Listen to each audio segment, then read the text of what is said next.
Hey, happy days. Sharon Horne-Ellstrom here, also known as Pajama Grandma, weighing in on what's she up to now. What am I up to as I'm transitioning from the brick and mortar corporate world of business to the online world of business? And I decided, as I was typing in the day today, that I want to talk about evaluating relationships. Now, do you actually evaluate your relationships? Do you ever step back and consciously look at the relationships that you're in? I think some people do, but if I look back at my past, I will say that I never really evaluate my relationships. I have not consciously said, is this the right relationship for me? Is this not the right relationship for me? Does this add value to my life? Is this helping me move toward my goals and objectives and what I'm here to do on the planet or not? Um, I think I've just sort of gone through my life, been involved in the relationships that have come my way, but not necessarily consciously selected different relationships. I guess I picked my husband. I'll be honest about that. And then I got to beat myself up about that because I'm divorced. So how good a job did I do picking my husband? And so maybe that's why I have not purposely, consciously evaluated my relationships ever. And the reason it came up is the blood pressure challenge today, my 90-day challenge. The topic was relationships. And I talked about the importance of relationships in our life and how they make us feel. And then at the end, I decided to make the challenge looking at the top 10 relationships in your life, how they make you feel, and are they helping you move toward or away from your 90-day goal, your 90-day push.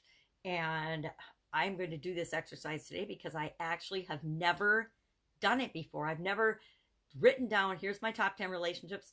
Is this relationship helping me move toward or away from this specific goal? Now, not in our overall life, because people come in and out of our lives for a reason. They come in and out of our lives for sometimes a short period of time, sometimes a long period of time.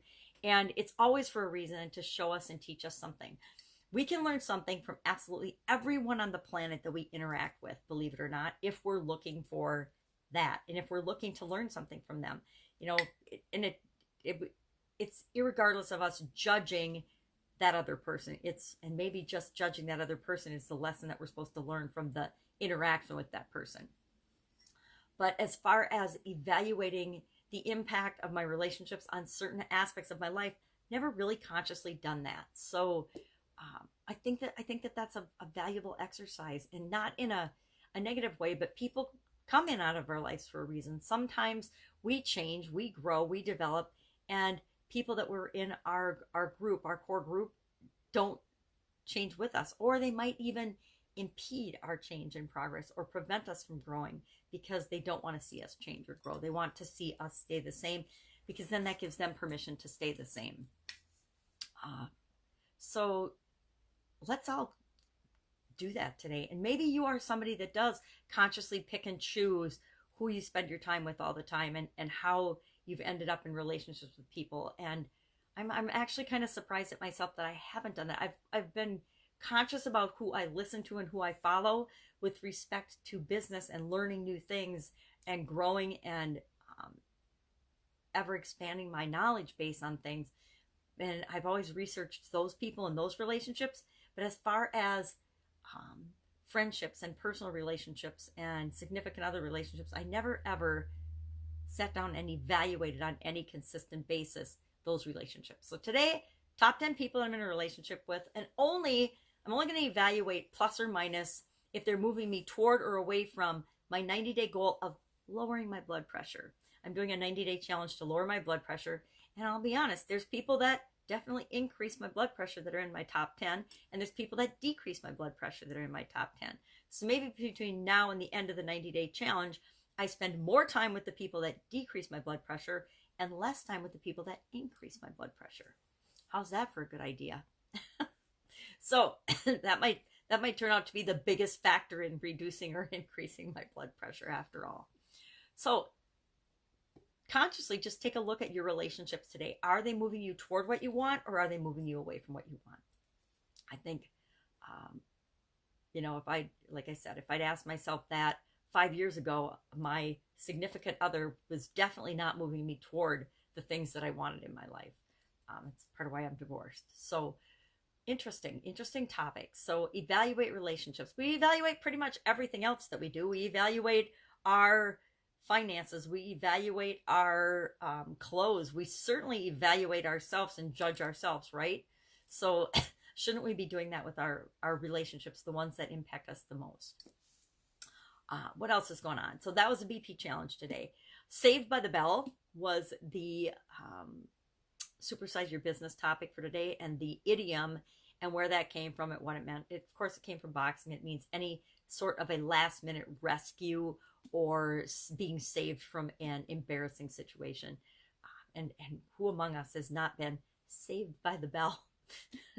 I know I've got probably, if I were to sit down and make a list of all the times I've been saved by the bell, I'm sure it would be hundreds, if not thousands of times that I've actually been saved by the bell. And sometimes we're saved and we don't even know we're saved. Somebody comes in at the last minute, or something happens, or, sometimes we get in a car accident and it feels like the worst thing in the world. And it turns out that that saved us from some embarrassing situation. We don't always know all the synchronicities that happen in our lives, but a lot of times things happen for a reason. So, Saved by the Bell. What am I thinking about today? End of the year, doing my end of the year things, end of the year projects, wrapping up some things, and strategizing for 2020 and what, sorry about the alarm, and what I really want to do for the coming year. Not what I think I should do, what I feel like I have to do, but what do I want to do? What do I want to do moving forward? One thing cool about being older is you get to decide more, what do I really want to do? And we really can decide at any age, but for some reason, a lot of us have to be knocked around for a really long time until we decide that, oh yeah, I can decide to do what I want, when I want, where I want, with whomever I want, wearing whatever I want. So have an awesome day. If I can help you in any way, hit me up in the comments below. Otherwise, I will be with you tomorrow. Go out ahead, sit down today, or just maybe spend 5 minutes thinking about your relationships, and are they moving you in the direction that you want? How do they make you feel? And then decide what to do based on just that information. Maybe you don't have to decide today. Maybe you don't have to make any decisions. You just have to realize where you're at. Sometimes we just have to realize where we are before we know where to go next, or before we know what to do next. Have an amazing day. Catch you tomorrow.